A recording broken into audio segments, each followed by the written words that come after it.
Hello everyone.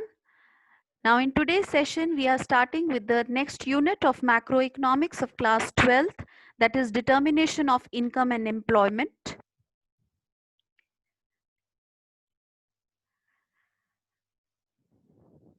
The first topic of this unit is aggregate demand and its component.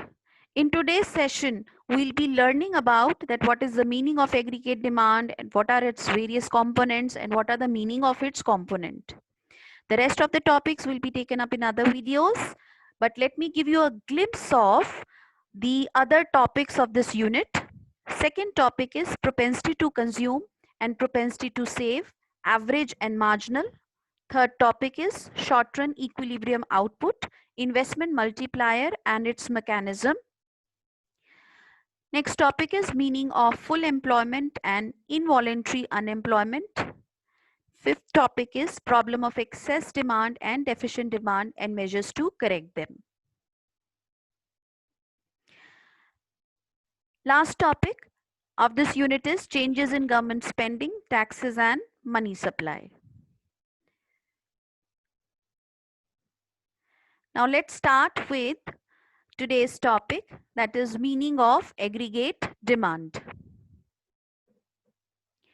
Aggregate demand refers to the total value of final goods and services which all the sectors of an economy are planning to buy in at a given level of income during a period of one accounting year. Now see, there are so many terms, so many phrases in this definition.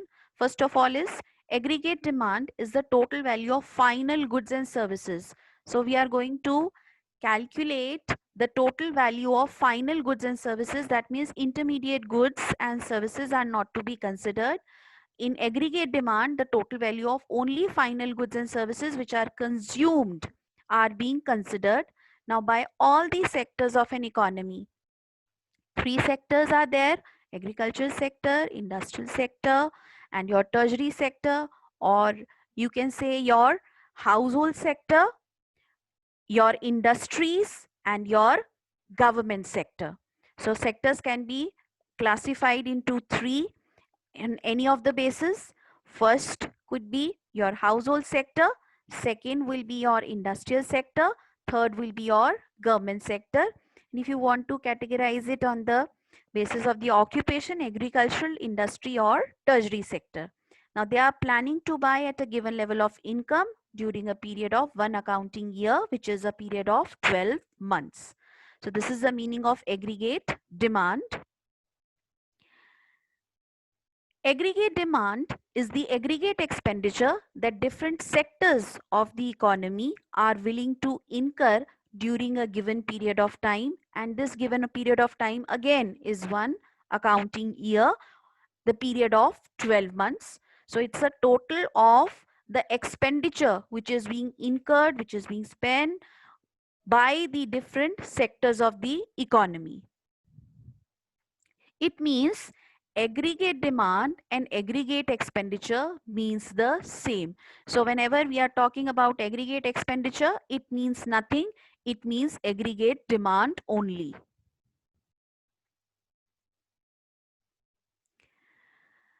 Aggregate expenditure refers to the planned expenditure. Now, beta, there is term used in macroeconomics for planned expenditure, that is ex ante. Planned expenditure is the expenditure which we have planned, that which we are going to incur and not the actual expenditure. जब भी हम बेटा aggregate expenditure की बात करते हैं तो हम बात कर रहे हैं प्लान्ड एक्सपेंडिचर की, यानी कि फ्यूचर में जो एक्सपेंडिचर हमने इनकर करना है, not the actual expenditure which has already been incurred. और प्लान्ड एक्सपेंडिचर को हम एक्स एंटे एक्सपेंडिचर कहते हैं. So aggregate demand is the total expenditure that all household, firms, government and the rest of the world are planning to incur during a given period of time.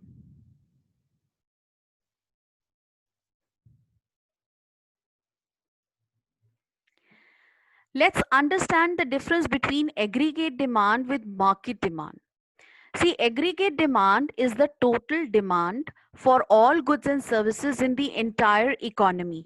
And aggregate demand is a concept of macroeconomics. Fine. But when we talk about market demand is the total demand of one commodity in the market. Sometimes the students get confused that, oh, the aggregate demand is nothing but the market demand. No, it's not the same. Aggregate demand is different from the market demand. Market demand is the total demand of one commodity in the market, and it's the concept of the microeconomics. If you recall, market demand is the summation of the individual's demand. Fine individual consumers demand का जब हम summation करते हैं तो मेरे पास market demand आती है. तो मार्केट डिमांड मुझे एक कमोडिटी की डिमांड मार्केट में कितनी है वो बताती है, but aggregate demand actually tells me the total demand of all the goods and services in the entire economy. So aggregate demand, it's a macro concept, and market demand is a micro concept. Now let's understand the components of aggregate demand. Basically, there are four components of aggregate demand. First is private consumption expenditure, which is represented by C. Then private investment expenditure, which is represented by I. Then government expenditure, which is represented by G. And then net exports, which is X minus M, that is imports, exports minus imports. Now, we had already discussed in the previous slide that aggregate demand is nothing but the aggregate expenditure. So that is why it's the sum total of all these expenditures. Private consumption expenditure by the household, private investment expenditure by the industries, government expenditure by the government, and net exports, that is exports minus import by your, which we are doing with the rest of the world. Now we learn in further slides that the private investment expenditure is being classified into two. It is your autonomous investment and induced investment. We learn that what is the difference between autonomous investment and induced investment later in the slide. And your government expenditure is further classified into two. It is government consumption expenditure and government investment expenditure. Now, first is private household consumption expenditure, that is C.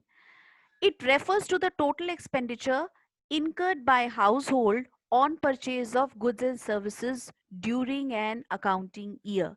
That means एक साल में accounting year में जो हमारे household हैं उनका total expenditure कितना होता है on the purchase of goods and services, whatever goods and services they are consuming. So the total expenditure on the consumption of all those goods and services during an year is going to constitute C of the aggregate demand, that is private household consumption expenditure. Generally, consumption expenditure is directly influenced by the level of disposable income. अब disposable income क्या होती है एक बार समझ लीजिए. Disposable income होती है see, a consumer is earning the income. अब उस इनकम में से हमको टैक्स पे करना होता है. कुछ पार्ट हम सेव भी करते हैं. टोटल इनकम में जितना हमने टैक्स पे कर दिया उसको हम निकाल देते हैं, कुछ पार्ट हम सेव करते हैं उसको भी निकाल देते हैं. तो जो पार्ट हम कंजम्पशन पे लगाते हैं that is our disposable income. So the third point, disposable income refers to the income from all sources which is available to household for spending on consumption and your saving. Means आप tax जितना भी आप tax में government को देते हैं, if you reduce that much portion from your income, that becomes your disposable income. और आपकी disposable income जितनी ज्यादा होगी आपका कंजम्पशन एक्सपेंडिचर उतना ही ज्यादा होगा. there is a direct relationship between the disposable income and the consumption expenditure and vice versa. If the disposable income is less obviously you will consume less, the consumption expenditure will be less. If the disposable income is high, then the consumption expenditure will be high. It must also be kept in mind that the consumption expenditure we are discussing, yes, is ex ante. This we have already discussed in previous slide, that ex ante is your planned consumption expenditure. Let me reiterate here again that disposable income is the income from all the sources which the consumer is getting and is available to that household for spending on consumption and savings. Means जितनी भी income उसके different sources से हो रही है, उसमें से आप टैक्स गवर्नमेंट को दे देते हैं, तो जितनी इनकम हाउस होल्ड के पास बचती है for disposing it of in any form, either in the form of consumption or in the form of saving, is your disposable income. I hope this component of aggregate demand is clear to all of you. Now let's come to the second component of aggregate demand, that is private investment expenditure. It refers to the total expenditure incurred by all private firms on capital goods. And we know that what are capital goods? It includes addition to the stock of physical capital assets such as machinery, equipments, building, etc. and change in inventory. So basically all the investment in capital goods in the form of land and building, plant and machinery, which is made by all the private firms, is the second component of your aggregate demand, which is included in your private investment expenditure. Now, let's now differentiate between your autonomous investment and your induced investment. So induced investments, they depends on the rate of interest. Means induced investments are those investments which are dependent on the rate of interest. Higher the rate of interest or interest cost, lower the investment and vice versa. Whereas autonomous investments are the investments which are independent of the rate of interest. यानी कि rate of interest अगर आपका ज़्यादा है, कम है, वो depend नहीं करता, उतनी minimum investment तो होनी ही होनी है. तभी हम autonomous investment को independent investment कहते हैं. It depends on a consideration like business expectations in the private sector and considerations like social welfare in the government sector. Government भी, we have learned in the previous slide कि government के भी consumption expenditure भी होता है और investment expenditure भी होता है. तो government का भी कुछ एक autonomous investment होता है कि government को भी minimum independent investment without taking into consideration the interest rate in the market जो investment करती है, that is the autonomous investment done by the government for the social welfare. और जो private sector करता है वो business expectations के लिए करता है. Autonomous investment is also independent of the level of existing GDP, that is income in the economy. Next component of aggregate demand is government expenditure. It refers to the total expenditure incurred by the government on the consumer goods, that is the consumption expenditure of the government, and capital goods to satisfy. Capital goods is the investment, is your investment expenditure to satisfy the common needs of the economy. It means government incurs consumption expenditure as well as investment expenditure. Now let us see what are the consumption expenditure and investment expenditure of the government. Consumption expenditure is incurred to meet the public need like law and order, education, health, transport, defense, etc. Now see, government is spending a lot of money in maintaining the law and order. The salary which the government is paying to the IAS, IPS officers, to the government school teachers for giving education, to the government doctors in the government hospitals. So for maintaining health, government is also giving us the facility of transport and defense. So whatever consumption expenditure the government is incurring to meet these needs is being classified as consumption expenditure of the government. Whereas on the other hand, investment expenditure involves construction of highways, roads, power plants, etc. So the construction expenditure which the government is building roads, dams, your metro rails. So all that expenditure which the government is incurring is going to be classified under investment expenditure of the government. Let's come to the last component of our aggregate demand, that is net exports. Exports indicate demand for goods produced within the domestic territory of the country by the rest of the world. है ना, export का मतलब होता है कि हमारे country में जो गुड्स बन रहे हैं within the domestic territory of the country, उसकी demand rest of the world में कितनी है. That means how much that goods are demanded in the foreign countries. Import refers to the demand of the residents of a country for the goods that have been produced abroad. That means हमारी country में रहने वाले बाहर के goods जो बाहर produce हो रहे हैं उनकी कितनी डिमांड करते हैं, that refers to imports. The difference between exports and import is termed as net exports. The magnitude of net exports generally depends on the rate of exchange, relative price of goods, exchange duties, and trade policies.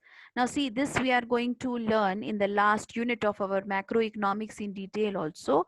But for the time being, just remember that this is the last component of aggregate demand, that is net exports. Net exports is exports minus imports.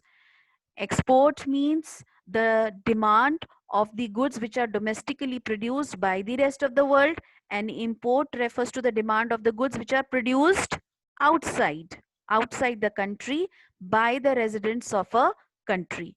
So this is going to be the last component of our aggregate demand. So let me conclude. The aggregate demand is the sum total of 4 components. First is your private consumption expenditure. Second, private investment expenditure, where we learnt about your autonomous investment also and induced investment. Third is your G, that is government expenditure. Government expenditure was further classified into government consumption expenditure and government investment expenditure. And the last component of aggregate demand is net exports, that is exports minus imports. So that's all for my side for today. In the next session, we'll be learning the schedule of the aggregate demand, the curve of the aggregate demand, aggregate supply, how they are prepared. So I hope all of you have understood whatever we have discussed today. Thank you all. Thank you very much.